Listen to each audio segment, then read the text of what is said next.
Hi everyone, I'm Grayce Jing. I'm 12 years old and I'm from SJKC HWA NAN, Batu Pahat, Johor. My school code is BBJ2021. Do you like to drink soup? What's your favorite soup? Mine is definitely the stone soup. This bowl of soup is truly nourishing to both mind and health. In fact, it's a traditional European folktale. There are many versions of story. The soup can be made from a nail, an eggs, or even bones. But the author, Mr. John J. Mill, retell this story and set in China. He chose the ink wash painting to depict this 30-page story. It is published by Scholarly Incorporation in 2003.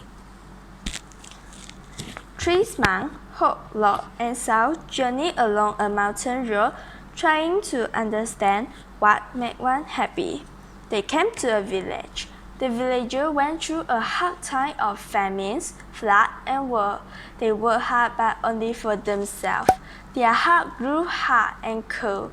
They did not trust neighbors and strangers anymore.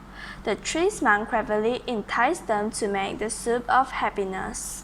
A little girl in yellow was curious. She helped them to find 3 round smooth stones to start making the soup. She brought her mother's giant's pot. The villager got interested and came out to watch.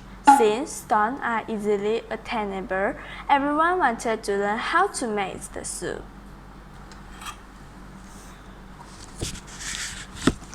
Hope said, the soup will taste nice with salt and pepper.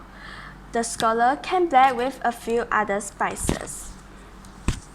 Locke said, carrots make the broth sweet. A woman shyly brought in some.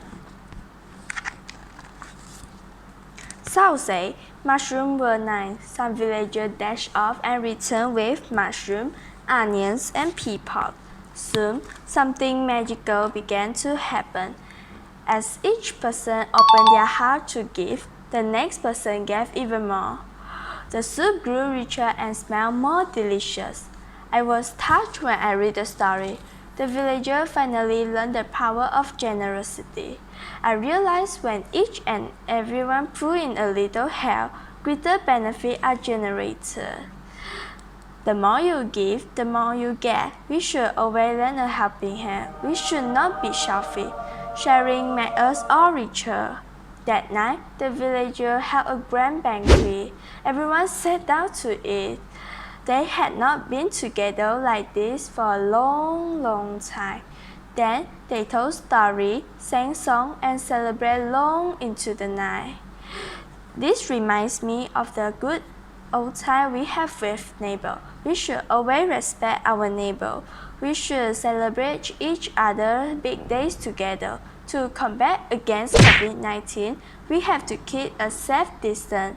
However, we could still greet our neighbors with a smile and well wishes. It's the heart and kind thought that count.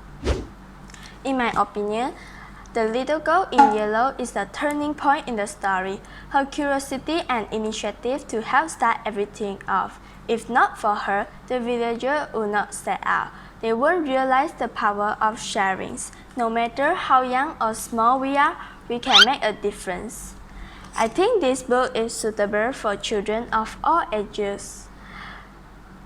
I will read aloud this book in our class reading programs. I will recommend this book to my pen friend in Australia too. I hope she will like the Eastern culture element in the story. I hope you enjoy the story too. Thank you.